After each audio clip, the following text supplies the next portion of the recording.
Hello again, you extraordinary subscribers. Welcome back, everybody, to the Hemingway Land YouTube channel. So much work went into the second half of this week's video, guys, that I am just going to completely phone in the first part and say, let's get to this week's new properties. All right, people, so this is a map of southern New Mexico's Otero County, where we are back for the first time in a while with this week's new properties. Now, over our long career selling land in New Mexico, we have bought and sold a number of parcels in Tiburon down here, a good number of lots in Alamogordo and La Luz over here, and a handful of lots in my favorite town to say, La Rosa, up here. But there has been a region of the county we have only once before, and really only by chance, had opportunity to sell land in, and that region is Cloudcroft. More specifically, guys, this area here along the 82 between Cloudcroft, Twin Forks, and Mayhill, and then back around on the 130 on what I have to believe somebody somewhere refers to as the Loop, if not trademarked. Whatever the case, this area in the heart of the Lincoln National Forest is home to a surprising number of residential subdivisions full of charming log cabin and A-frame homes, and all full of people looking to take advantage of the quiet country setting, the numerous opportunities for hunting, the skiing available in Cloudcroft and a little further north in Ruidoso, as well as the general rustic charm of this forested mountain region. And much as that previous sentence lacked any discernible punctuation, these subdivisions lack sufficient comps. See what I did there, guys? It was poorly constructed on purpose. Point being, because of the comps, it has been difficult for me to buy land out here because it's been difficult to get a proper handle on value.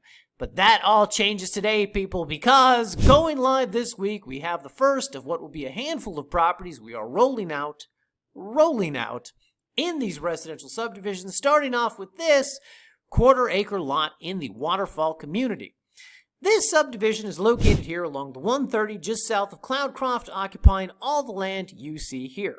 And the Waterfall subdivision is notable because it has good roads, nice homes, underground utilities, neighborhood crime watch, and oh, by the way, guys, a spring-fed water system which originates from the nearby waterfalls and which brings water to all the residents in this community. Yes, people, when the region was first created, the developer took advantage of this enviable feature and decided to engineer a way where the water from the falls could be routed through the community and fed into a water system which would then go on to service the residents. How does it work? I have no earthly clue, guys. I'm not an engineer. Fortunately for you, there is an active water association out here which services only this subdivision, and which I'm sure can be a far greater source of information on the topic than I can.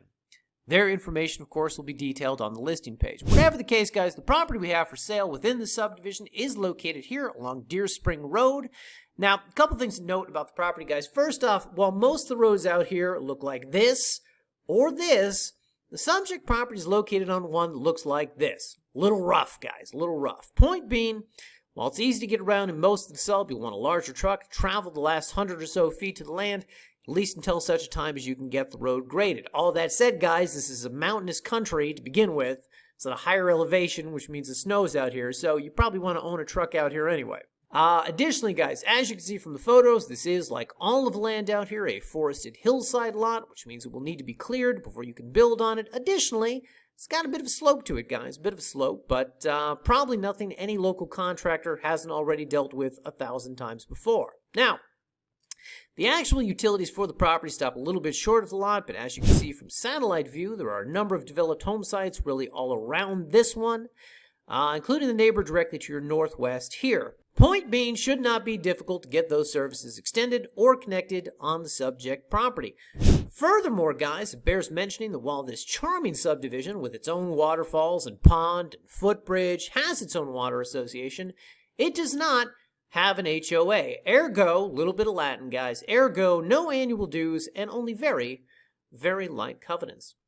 Next up, just across the 130, we've got this second property located in the Chippewa Park subdivision, occupying this small section of land you see here. Now, while Chippewa Park does not have its own waterfalls, sorry guys, it does have some very well-maintained roads, power throughout the community, and some nice developed home sites, such as the one you see here.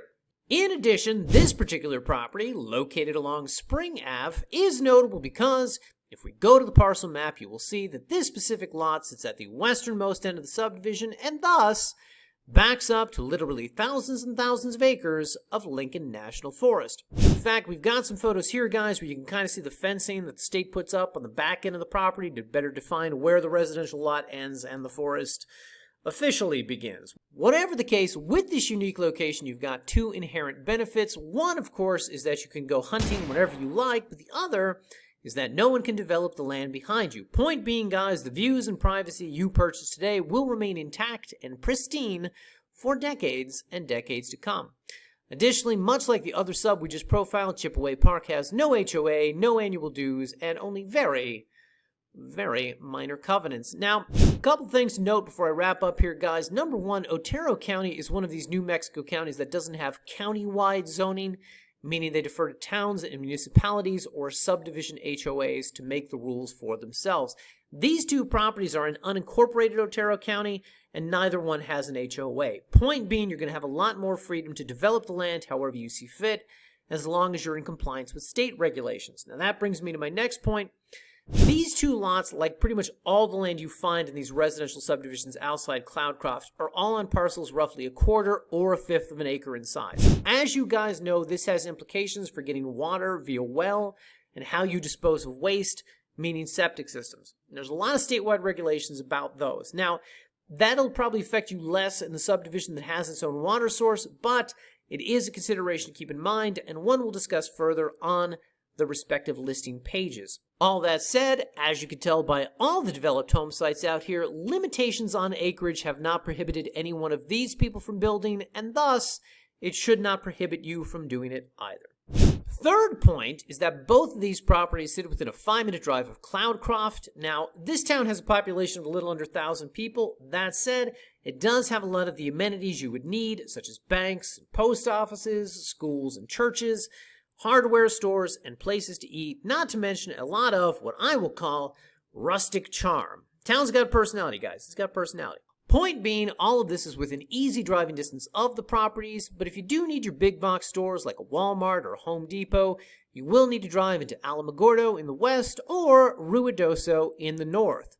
And speaking of Ruidoso, that brings me to my fourth and final point, which is skiing. Now, I mentioned the skiing earlier, but for those of you who don't know, we've also got the slopes of Ski Cloudcroft seen here, regrettably with no snow on them, as well as the slopes of Ski Apache in Alto, just outside Ruidoso, where we'll pretend this stock footage was shot at. Who knows, guys? Maybe it was. Anyway, point being, there's a surprising amount to do out here, especially if you enjoy the quiet country setting, the forest, and something not seen in other parts of the state, seasons. With all that said, going live on the site next week, Forested Mountain Property Month continues as we jump back to Colorado with some more, you guessed it, forested mountain properties. Tune in next week to learn where. Until such a time, have a great 7 days, everyone, and we will see you back here in next week's video.